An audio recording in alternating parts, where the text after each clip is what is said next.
Hi friends, welcome to our channel.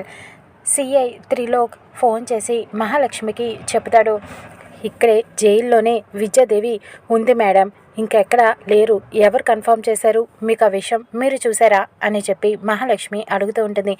Jailer గారే confirm చేశారు madam, అక్కడ ఉన్న వార్డెన్ సుశీల కన్ఫర్మ్ చేశారు. విద్యాదేవి ఇక్కడే ఉంది మేడం, మీరేమీ కంగారు పడద్దు అని చెప్పడంతో మహాలక్ష్మి షాక్ అయిపోతుంది. ఏంటి మహా, ఏమైంది అని జన ప్రశ్నిస్తూ ఉంటాడు. విద్యాదేవి అక్కడే జైల్లోనే ఉందట అని చెప్పడంతో నేను అదే కదా చెప్పాను, జైల్లో ఉన్న ఆవిడ ఇక్కడికి ఎలా వస్తుంది మహా, అనవసరంగా నువ్వు పిచ్చి పిచ్చి ఆలోచనలన్నీ చేస్తున్నావు అని చెప్పి కోపడుతూ ఉంటాడు. చెల్లాయ్, నీకేదో పిచ్చి పట్టినట్టు ఉంది, అలాగా వింత వింతగా చూస్తున్నావేంటి, నీకేదో అయ్యింది అని చలపతి చెబుతూ ఉంటాడు. అవును మహా, ఏదేదో ఆలోచిస్తున్నావు, పిచ్చి పిచ్చిగా మాట్లాడుతున్నావు. విద్యాదేవి అక్కడే ఉంది కదా, ఇక్కడికి ఎలా వస్తుంది అని అడుగుతూ ఉంటుంది. నాకేమీ పిచ్చెక్కలేదు, నేను బాగానే ఉన్నాను అని చెబుతూ ఉంటుంది. అంటే పిచ్చి ఎక్కుతుందా అని చెప్పి సీత అడుగుతూ ఉంటుంది. నాకు పిచ్చి ఎక్కలేదని చెప్పాను కదా అని అరుస్తూ ఉంటుంది. మరి ఎందుకు అత్తయ్య అలా మాట్లాడుతున్నారు అని అడుగుతూ ఉంటుంది. ఇక అర్చన అయితే బాగానే ఉన్నానని చెబుతుంది కదా మహా, ఇక వదిలేసేయ్ అని చెప్పడంతో సీత అంటుంది, అంటే పిచ్చి ఎక్కబోతుందా అని మళ్ళీ అడుగుతూ ఉంటుంది సీత. ఇకప్పుడు రామ్ అంటాడు, సీత ఏంటి ఆ మాటలు, వదిలేసే, పిన్ని బాగానే ఉందని చెబుతుంది కదా పిన్ని, లేకపోతే హాస్పిటల్కి వెళ్దామా అని అడుగుతూ ఉంటాడు. లేదు రామ్, నాకు బాగానే ఉంది, పదండి అని చెప్పడంతో ఇక అందరూ గెస్ట్లు అక్కడ వచ్చేసి వెయిట్ చేస్తూ ఉంటారు. పార్టీ ఎప్పుడు స్టార్ట్ అవుతుందా అని చెప్పి ఇక అందరిలోకి వెళ్తారు.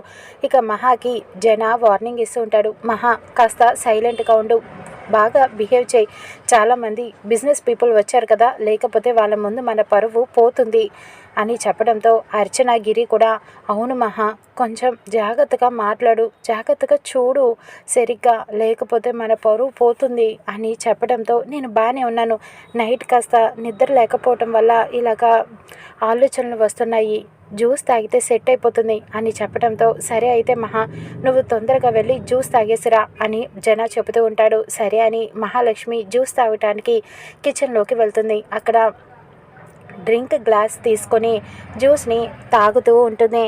ఇక అక్కడ ఎదురుగా విద్యాదేవి కనిపిస్తుంది. చూసి షాక్ అయిపోతుంది. లేదు, ఇదంతా నా ఇల్యూషనేషన్, నా భ్రమ, ఇక్కడ లేదు విద్యాదేవి కానీ సుమతి కానీ ఎవరూ లేరు, నేను ఇప్పుడు వెళ్ళి వాళ్ళని పిలుచుకొస్తే మళ్ళీ పిచ్చిదాన్ని అయిపోతాను, లేదు ఇదంతా నా భ్రమే అని చెప్పి చూసినా సరే సుమతిని చూడనట్టుగానే ఉంటుంది. ఇక సుమతి అలా నవ్వుతూ ఉంటుంది మహాలక్ష్మి వైపు చూస్తూ. ఇక మహాలక్ష్మి జ్యూస్ తాగేస్తుంది. ఎవరు లేరు అని చెప్పి తనకి తానే సర్ది చెప్పుకొని అక్కడి నుంచి పార్టీలోకి వెళ్ళిపోతుంది. ఇక సీత వచ్చి సుమతితో అంటుంది, అదేంటి అత్తమ్మా అలాగా ఎవరు లేనట్టుగా, మిమ్మల్ని చూసి కూడా చూడనట్టుగా వెళ్ళిపోతుంది ఏంటి మా అత్తయ్య అని అడుగుతూ ఉంటుంది. తనంతా భ్రమ అనుకుంటుంది అని చెప్పడంతో బెల్లె చేశారు అత్తయ్య అని చెప్పి మాట్లాడుతూ ఉంటుంది. సరే అత్తయ్య, ఇది సరిపోదు, ఇంకా పిచ్చెక్కించాలి అని చెప్పి సీత సుమతి మాట్లాడుకుంటారు. ఇక సుమతి వెళ్ళి అక్కడ మహాలక్ష్మి గదిలో కూర్చొని ఉంటుంది బెడ్ పైన. ఇక్కడ జ్యూస్, మీరు జ్యూసులో మందు కలిపారు కదా అత్తమ్మ అని చెప్పి సీత అడుగుతూ ఉంటుంది. నువ్వు ఇచ్చిన పౌడర్ని కలిపాను సీత, అది మహాలక్ష్మి తాగేసింది అని సుమతి చెబుతూ ఉంటుంది. నా రిసెప్షన్ రోజు కూడా అత్తయ్య ఇలాగే చేశారు, నాకు ఏదో పౌడర్ కలిపి ఇచ్చిన జ్యూస్ ఇచ్చి నాకు మత్తెక్కేలాగా చేశారు, నేను పిచ్చి పిచ్చిగా డ్యాన్స్ చేశాను, నాకు పిచ్చెక్కిందని నిరూపించింది, ఇప్పుడు సేమ్ అదే రిపీట్ అవుతుంది, అలాగే జరగాలి అత్తయ్య, డన్ అని చెప్పి ఇక సీత కూడా పార్టీలోకి వెళ్తుంది. అక్కడ మహాలక్ష్మి పార్టీ దగ్గరికి కేక్ కటింగ్కి వెళ్తుంది. మహా, ఇప్పుడు నువ్వు ఓకేనా అని చెప్పి జన అడుగుతూ ఉంటాడు. ఓకే ఓకే అని చెప్తూ ఉంటుంది. కాస్త కళ్ళు మైకంగా కనిపిస్తూ ఉంటాయి, అటు ఇటు తూలుతున్నట్టుగా ఉంటుంది. ఏదో జరుగుతోంది మహా, ఏంటి అలా ఉన్నావు అని చెప్పి అర్చన అడుగుతూ ఉంటుంది. ఏమీ లేదు అని చెబుతూ ఉంటుంది. కానీ కేక్ కట్ చేద్దామా అని జన అడుగుతూ ఉంటాడు. ఇంతలో నాకు డ్యాన్స్ చేయాలని ఉంది అని చెబుతూ ఉంటుంది. డ్యాన్స్ ఏంటి మహా, ఇప్పుడు డ్యాన్స్ ఏంటి అని అడుగుతూ ఉంటాడు. జన చెయ్యాలి, డ్యాన్స్ తెలీదా నీకు అని చెప్పి ఒరే సాంబా మ్యూజిక్ ఆన్ చేయి అని చెప్పడంతో ఇక ఒక్కసారిగా సాంబా ఇక అలాగే అని మ్యూజిక్ని ఆన్ చేస్తాడు. ఇక పాటకి మంచి మాస్ సాంగ్కి డ్యాన్స్ చేస్తూ ఉంటుంది. అందరూ ఆశ్చర్యంగా చూస్తూ ఉంటారు. దూరం నుంచి సుమతి చూసి నవ్వుకుంటూ ఉంటుంది. ఇక ఇక్కడ మహాలక్ష్మి పిచ్చి పిచ్చిగా డాన్స్ చేసేస్తూ ఉంటుంది. తూలుతూ వచ్చిన గెస్టులందరూ కూడా వింత వింతగా చూస్తూ ఉంటారు. మహా, ఏంటి మహా నువ్వు ఇలా డాన్స్ వేస్తున్నావు, అందరూ నిన్నే వింతగా చూస్తున్నారు అని జన చెబుతూ ఉంటాడు. రామ్ కూడా ఆపే ప్రయత్నం చేస్తూ ఉంటాడు.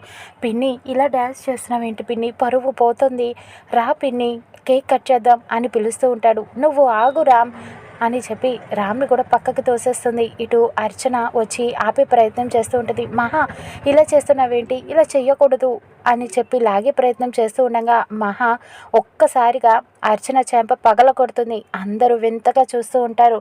అర్చన కామైపోతుంది. ఇంకా ఇదేంటి మహా ఇలా కొట్టేశావు అని చెప్పి అడుగుతూ ఉంటుంది.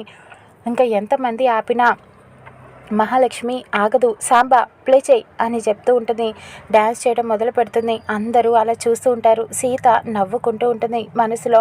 ఇక తర్వాత జనాకి కోపం వచ్చి మహాలక్ష్మి చెంప మీద ఒక్కటి ఇస్తాడు. ఇక మహా స్పృహ తప్పి అలా సోఫాలో పడిపోతుంది.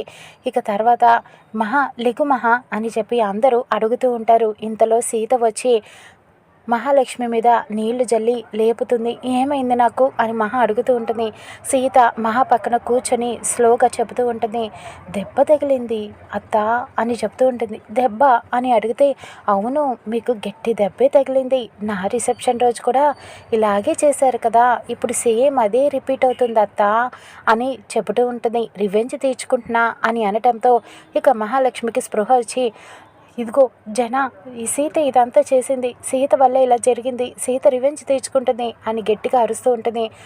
ఆపు మహా, ఏం చేస్తున్నావు నువ్వు, ఇందాకంతా ఏదో విద్యాదేవి అన్నావు, అదన్నావు, ఇప్పుడు సీత అంటున్నావు, ఏం మాట్లాడుతున్నావు, నీకు పిచ్చెక్కిందా అని అడుగుతూ ఉంటాడు. ఇక రామ్ కూడా సీత ఇక్కడే ఉంది కదా పిన్ని, ఏం చేసింది సీత, సీత ఏమీ చేయలేదు, మీరే ఏదేదో మాట్లాడుతున్నారు అని అనటంతో లేదు నిజంగానే ఏదో చేసింది అని చెప్తూ ఉంటుంది. మహా ప్లీజ్, అందరు గెస్టులు వింతగా చూస్తున్నారు, తర్వాత మాట్లాడుకుందాం, ఇప్పుడు కేక్ కట్ చేద్దాం రా అని చెప్పడంతో ఇక మహాలక్ష్మి అందరికీ సారీ చెప్తుంది. సారీ మీ వచ్చిన వాళ్ళందరికీ, ఇంకా కేక్ కట్ చేద్దాం అని చెప్తూ ఉంటుంది. నేను ఇప్పుడే వస్తాను అని చెప్పి మహా అటువైపు వెళ్తుంది. అక్కడ గదిలో సుమతి బెడ్ పైన కూర్చొని ఉండటం గమనిస్తుంది. లాక్ వేసేస్తుంది అక్కడ గది. ఇప్పుడు చెప్తాను, అందరూ నన్ను భ్రమ అంటున్నారు కదా, నువ్వు ఇక్కడే ఉన్నావని ప్రూవ్ చేస్తాను అని చెప్పి తాళం పెట్టి వెళ్ళిపోతుంది. సిఐకి వెంటనే ఫోన్ చేసి సుమతి ఇక్కడే ఉంది, వెంటనే మీరు రండి పట్టుకుందరు కానీ అని ఫోన్ చేసి చెప్తుంది. ఇక త్రీలో బయలుదేరి వస్తూ ఉంటాడు. ఇక ఇక్కడ మహాలక్ష్మి జన కేక్ కట్ చేస్తూ ఉంటారు. సీత అనుకుంటుంది, నిన్ను మనశ్శాంతిగా కేక్ కట్ చేయనివ్వనత్తా అని చెప్పి అనుకుంటుంది. ఎక్స్క్యూజ్ మీ అంటూ వస్తూ ఉంటాడు. త్రిలోక్, ఏంటి మీరెందుకు వచ్చారు, మిమ్మల్ని ఎవరు పిలిచారు అని జన రామ్ అడుగుతూ ఉంటారు. నువ్వు పిలిచావు మహా అని అర్చన అడగటంతో ఇక్కడ నేరస్తురాలు ఉన్నది అని చెబితే మీరెవరు నమ్మట్లేదు కదా, ప్రూవ్ చేస్తాను మీ అందరికీ. ఇప్పుడు ఇక్కడే కనుక నిజంగా మీరు అన్నట్టుగా విద్యాదేవి ఇక్కడే ఉంటే నేను షూట్ చేస్తాను అని చెబుతూ ఉంటాడు.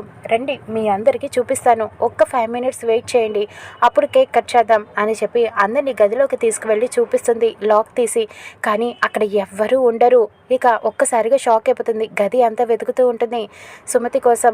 ఇక్కడే ఉండాలి కదా, నేను చూశాను విద్యాదేవిని, నేను లాక్ కూడా వేశాను, ఇక్కడే ఉండాలి, ఏమైపోయింది అని అరుస్తూ ఉంటుంది. నీకు పిచ్చెక్కింది మహా, నువ్వు ఏదో చూసి ఏదో అనుకుంటున్నావు, పొద్దున్నుంచి ఇలాగే బిహేవ్ చేస్తున్నావు అని జన మహాపై కోప్పడుతూ ఉంటాడు. ఇక మహా పరిస్థితి ఏమవుతుందో రానున్న ఎపిసోడ్లో చూద్దాం.